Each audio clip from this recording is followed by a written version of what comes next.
Praise lord. ఈ దినమున అపోస్తల కార్యములు 1వ అధ్యాయం 4వ వచనం మనం చదువుకున్నట్లయితే, ఆయన వారిని కలుసుకొని ఇలాగ సెలవిచ్చెను, మీరు యెరూషలేము నుండి వెళ్ళక నా వలన వినిన తండ్రి యొక్క వాగ్దానం కొరకు కనిపెట్టుడి. తండ్రి అయిన దేవుడు ఏమని వాగ్దానం చేశాడు? ఆయన మరణించి పునరుద్ధానం చెందిన తర్వాత ఆరోహణమయ్యే ముందు శిష్యులకు చేసిన వాగ్దానము ఈ యొక్క లేఖన భాగము. ఆయన తండ్రి శిష్యులకి ఏమని వాగ్దానం చేసి ఉంటారు అంటే, తండ్రి యొక్క దేవుడు ఏమని వాగ్దానం చేసి ఉన్నారంటే, పరిశుద్ధాత్మ రూపంలో దేవుడు ఆయన ఆత్మను మన మధ్య సంచరించి మన మధ్యనే ఉంటాడు అని చెప్పి ఆయన వాగ్దానం చేశాడు. ప్రియ దేవుని బిడ్డ, ఉదయకాల సమయంలో దేవుడు మనకు కూడా మన మధ్య దేవుడు పరిశుద్ధాత్మ రూపంలో సంచరిస్తున్నాడు.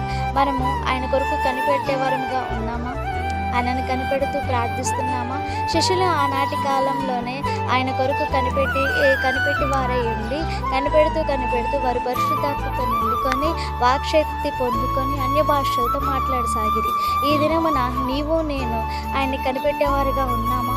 ఆయన యొక్క వాక్శక్తిని, ఆయన యొక్క పరిశుద్ధాత్మను మనం పొందుకునే వారిగా ఉన్నామా?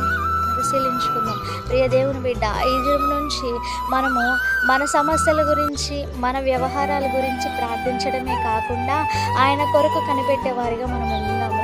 ఆయన కొరకు కనిపెట్టి ప్రార్థన చేసి మనము కూడా పరిశుద్ధాత్మ అనే వరమును పొందుకునే వారిగా ఉన్నాము. మనము కూడా పరిశుద్ధాత్మ వరాలు పొందుకొని ఆయన్ని స్తుతించే వారిగా, గణపరిచే వారిగా మనము ఉన్నాము. ఆయన రాకడ పర్యాంతరం వరకు కూడా మనం సిద్ధపడిన వారే ఉందాము. ప్రియ దేవుని బిడ్డ, ఈ ఉదయకాల సమయంలో చెప్పదలుచుకుంటే ఒకటే మాట.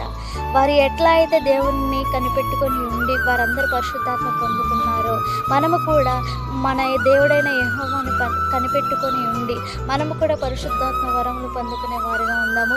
జీవితంలో మనం కూడా ఆశీర్వదించి దీవించబడే వ్యక్తులుగా ఉందాము. చిన్నకటి మాటలు దేవుడు దీవించి ఆశీర్వదించినగాక. ఆమె ప్రార్థన చేసుకున్నామండి.